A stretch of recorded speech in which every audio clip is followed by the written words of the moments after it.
Hello and welcome. This is a drink called How Make Iced Carbonated Strong Mocha Lemon. First thing you gotta do is you put the ice cubes into this mug and then you pour in the strong coffee.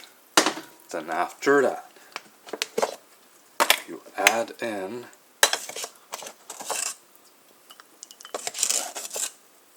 a little bit of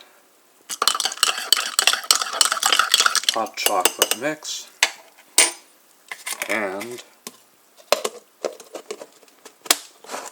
now you add in the sparkling water lemon.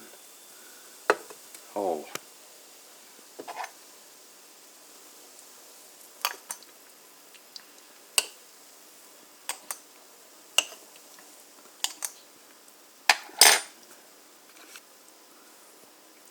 okay. And there you go, folks. Here is your iced carbonated strong mocha lemon. Enjoy, folks, and thank you for watching.